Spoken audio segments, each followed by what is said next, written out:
इसमें हम लोग पढ़ेंगे इस चैप्टर में मुख्य रूप से। पहले चैप्टर का नाम क्या है उसके बारे में समझ लेते थोड़ा सा। वंशागति मतलब होता है जो एक वंश से दूसरे वंश में गति करता है।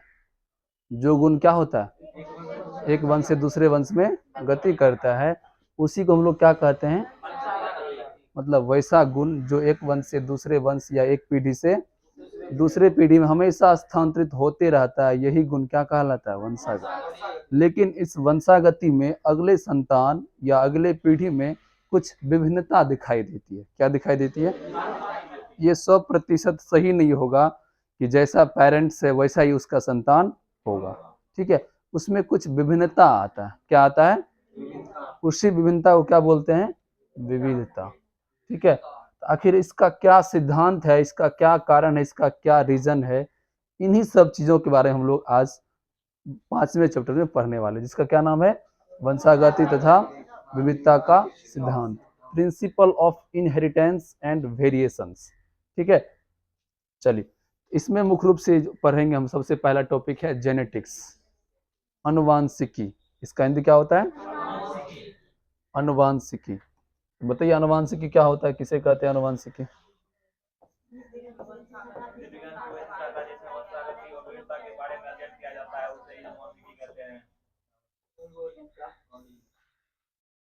अब देखिए, जेनेटिक्स जो होता है एक बायोलॉजी का ब्रांच बन गया, ठीक है, एक शाखा बन गया। किसका? जीव विज्ञान का, ठीक है। और स्पेशल केवल जेनेटिक्स में हम लोग अभी जो चैप्टर का नाम था उसी के बारे में पढ़ते हैं। तो चैप्टर का क्या नाम है? वंशागति और विभिन्नता, विविधता या विभिन्नता। तो जेनेटिक्स या अनुवांशिकी यानी कि इसका डेफिनेशन देंगे, जीव विज्ञान की वैसी शाखा जिसके अंतर्गत विभिन्नता और वंशागति के बारे में अध्ययन किया जाता है, उसे क्या कहते हैं हम लोग? अनुवांशिकी कहते हैं। क्या कहते हैं? अनुवांशिकी, जेनेटिक्स कहते हैं, ठीक है। और जेनेटिक्स का जो फादर था वो कौन था? Gregor John Mendel. क्योंकि पहली बार अनुवांशिकी का या अनुवांशिकता का खोज कौन किया था? पहली बार पूरी दुनिया को यही बताया कि माता पिता गुण किस में जाता है? संतान में जाता है, बच्चे में जाता है। इससे पहले गुण तो जाता था लेकिन किसी को पता नहीं था। पहली बार दुनिया को हमारे ग्रेगर जॉन मेंडल साहब ने क्या दिया? एक अनुवांशिकी का एक वर्ड दिया। पहली बार अनुवांशिकी का वर्ड या इसका डिफिनेशन या इसका टर्म कौन दिया था? Gregor John Mendel. इसीलिए इसे इसके सम्मान में फादर ऑफ जेनेटिक्स कहा जाता है, ठीक है। ताकि इन्होंने इतनी बड़ी जो उपलब्धि हासिल की, इतनी बड़ी खोज की, इनका नाम क्या हो जाएगा? हमेशा हमेशा के लिए अमर हो जाएगा, किताबों में जाना जाएगा, ठीक है। इसीलिए इसे क्या कहते हैं? Father of genetics. लेकिन इसके बाद एक और आया जिसका नाम है, एक मिनट, मॉडर्न फादर। अच्छा चलिए, उसके बाद समझिए पहले इनहेरिटेंस क्या होता है, वंशागत। हाँ, मॉडर्न है वेटसन, आगे बताएंगे वेटसन क्या होता है। इससे पहले समझिए वंशागति क्या होता है। अभी जस्ट बताया था आप लोग को इनहेरिटेंस, हिंदी में क्या बोलते हैं इसको? वंशागति, ठीक है। तो यह एक ऐसा प्रोसेस है, ठीक है, अभी जस्ट बताए, जिसके कारण क्या होता है? माता पिता का गुण उसके संतान में जाता है। यही क्या कहलाता है? यह जो है हमारे पूर्वजों के द्वारा एक प्रकार का दिए जाने वाला गिफ्ट है, जो अपने पेरेंट्स से कौन ग्रहण करता है? उसका अगला संतान। इसका पेरेंट्स से फिर इसका संतान ग्रहण करता है, ठीक है।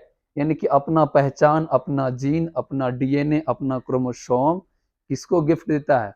अपने संतान को, ताकि मेरे गुजर जाने के बाद भी हमारा गुण इस पृथ्वी पर जिंदा रहेगा, पैदा रहेगा। हमारा जैसा संतान इस पृथ्वी पर, इस धरती पर, इस धरा पर रहेगा। समझ में आया? यही क्या कहलाता है? वंशागति। तो वंशागति क्या है? अपने पूर्वजों से, अपने जनकों से, अपने पेरेंट्स से मिलने वाला एक प्राकृतिक गिफ्ट है, जो क्या करता है? सब अपने अपने अगले संतान को देता है, ठीक है। जैसे एक फिल्म देखे होंगे आप लोग, आमिर खान और माधुरी दीक्षित का, जिसमें सुहाग का कंगन देता है। सभी माँ अपने बेटी को क्या देता है? सुहाग का कंगन देता है। कंगन नहीं समझते जो पहन पहनता है, या कोई भी जेवर, कंगन को छोड़ो, कोई भी जेवर अपनी माँ किसके लिए रखती है? बहू के लिए नहीं, वो सब नहीं नहीं, बहू के लिए छोड़िए दो, ये सब आशा मत करना कि मेरी मम्मी जो है मेरी बहू को दे देगी। किसको देगी? अपनी बेटी के लिए रखती है ना, तो मान के चलो तुम्हारी माँ तुमको दिया, तुम किसको देगी? अपनी बेटी को। फिर वो किसको देगा? अपनी बेटी को। तो मतलब ये जो है प्रथा हमेशा चली आ रही है। उसी प्रकार जो अनुवांशिक गुण है ये क्या होता है?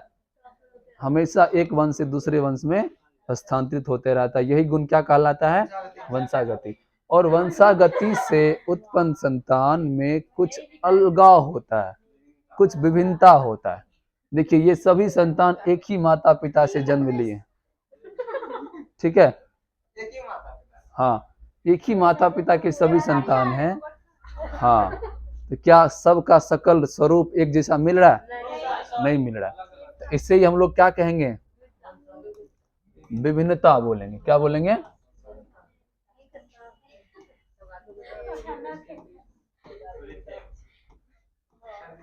तो विभिन्नता किसे कहते हैं? जब एक ही जनक से उत्पन्न संतान में अलग अलग गुण होते हैं उसे क्या कहते हैं? विभिन्नता कहते हैं। समझ में आया? वेरिएशंस कहते हैं। समझ में आया? चलिए आगे समझिए। अब देखिए वंशागति का प्रमुख बहुत सारे सिद्धांत हैं, जिसमें प्रमुख 3 सिद्धांत, ठीक है? एक ऐसा सिद्धांत जो मेंडल के आने से पहले कुछ वैज्ञानिक दे दिया था, ठीक है, लेकिन उसका कोई वैल्यू, उसकी कोई मान्यता नहीं मिला था, ठीक है? तो उसको हम लोग बोलते हैं प्री मेंडलियन कंसेप्ट, जो मेंडल से पूर्व दिया गया सिद्धांत। तो वंशागति कितने सिद्धांत? 3। पहला सिद्धांत वो है जो मेंडल से पहले दे दिया गया है, लेकिन उसकी कोई वैज्ञानिक मान्यता नहीं मिला, लेकिन बाद में मेंडल ने उसको भी मान्यता दिया और उसको भी अपने इसी सिलेबस में दिया गया, ठीक है?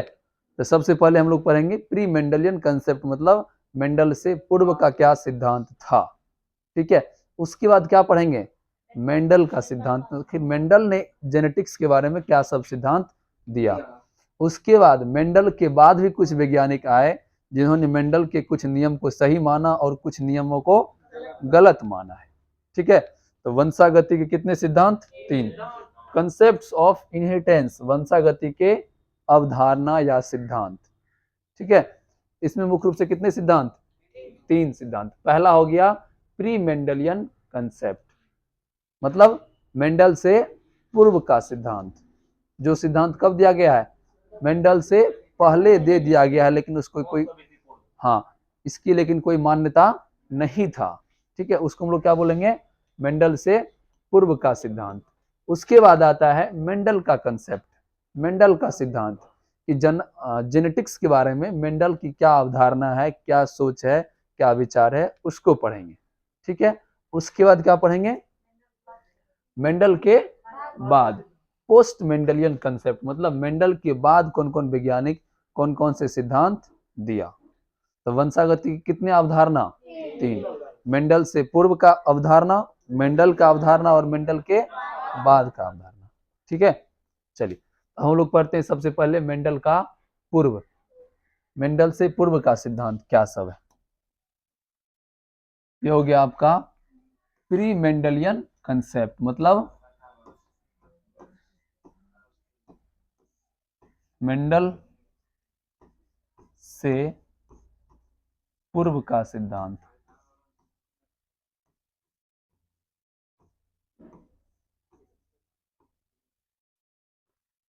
मेंडल से पूर्व का सिद्धांत। तो मेंडल से पूर्व सिद्धांत में मुख्य रूप से 4 वैज्ञानिक ने 4 अलग अलग सिद्धांत दिए थे, ठीक है? जिसमें है पहला है मॉइस्ट वेपर थ्योरी, हिंदी में क्या बोलते हैं इसको? नमी या वाष्प का सिद्धांत। मॉइस्ट मतलब क्या होता है? नमी, वेपर मतलब वाष्प, थ्योरी मतलब तो नमी वाष्प सिद्धांत। ये सिद्धांत कब का है? लगभग बीसी 500 बीसी। बीसी मतलब क्या होता है? Before Christian. क्रिश्चियन मतलब ईसवी, क्रिश्चियन मतलब होता है ईसवी या ईसाई। ईसाई धर्म से वर्ड लिया गया है ईसवी, ठीक है? और ईसवी पूर्व को हम लोग बोलते हैं बिफोर क्रिश्चियन, मतलब ईस्वी से पहले। तो यह जो सिद्धांत दिया गया है, जिस समय ईस्वी शुरू हुआ उससे भी 5 साल पहले का सिद्धांत, वही बोले 500 साल पहले का है। अब सोच सकता है कितना, अब आज से कितना साल हो गया बताओ? 2024 यह हो गया, अब 500 और जोड़ दो तो कितना हो गया? 500 है ना, 5000 थोड़े है, लगभग 2700 साल पहले। ठीक है, यह सिद्धांत जो है लगभग 2700 साल पहले जो वैज्ञानिक दिया होगा, सोच सकते हैं उसके पास भी कुछ ना कुछ ज्ञान था, नॉलेज था, कुछ ना कुछ उसके दिमाग में आइडिया आया होगा। ठीक है, अब कहता है, दूसरा कहता है फ्लूइड थ्योरी, तरल सिद्धांत।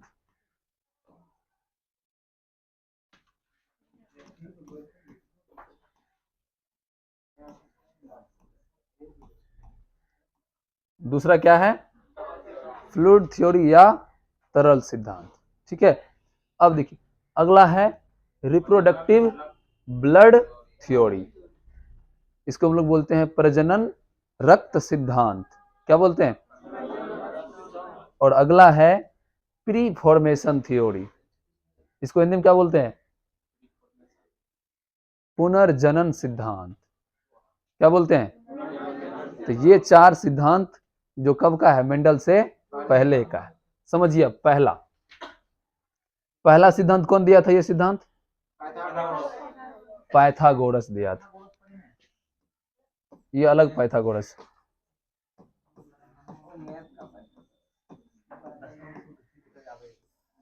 सुनिए ध्यान से, मॉइस्ट वेपर सिद्धांत में कहा कि जब कोई जीव रिप्रोडक्शन के लिए तैयार होता है, ठीक है, तो उसका जो बॉडी होता है हिट होता है। रिप्रोडक्शन के क्रम में मेल का, ठीक से बैठो, रोज बताते हैं पागल कुत्ता सब।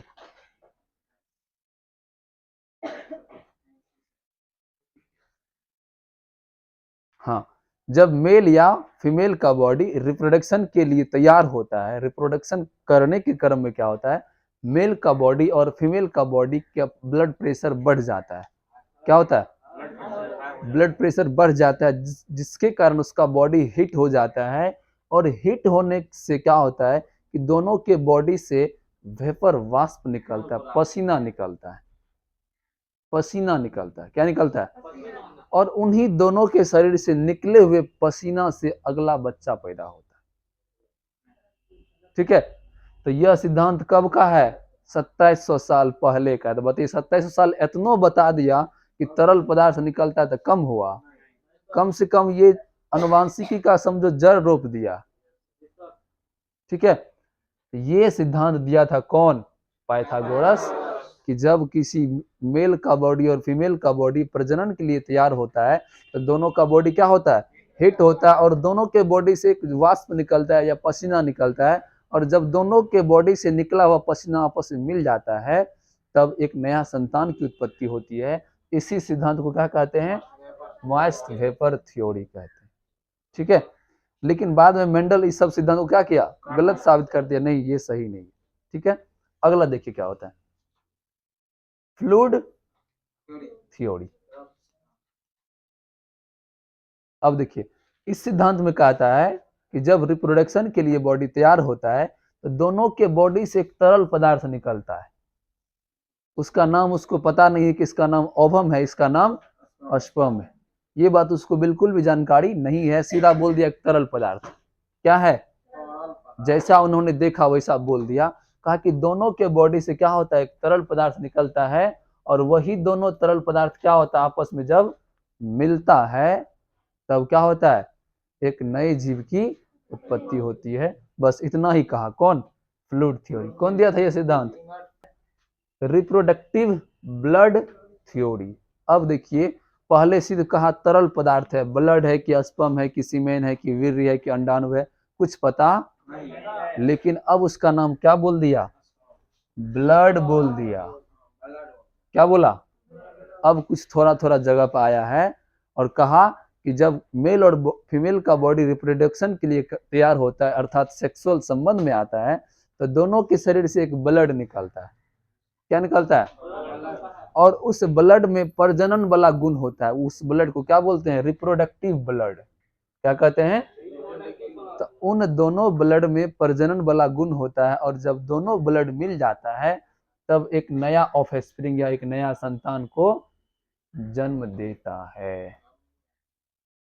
क्या होता है? एक नया संतान को जन्म देता है। यही सिद्धांत ये कह रहा है, रिप्रोडक्टिव ब्लड थ्योरी, प्रजनन रक्त सिद्धांत। ठीक है, अगला कह रहा है प्री फॉर्मेशन थ्योरी, पुनर्जनन सिद्धांत।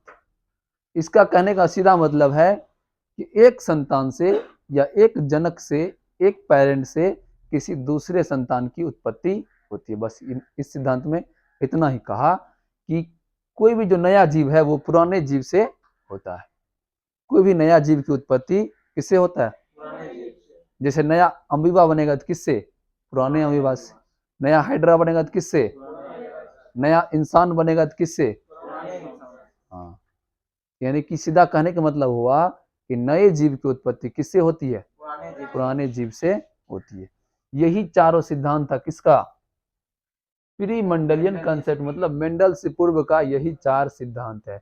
सबको आया समझ में?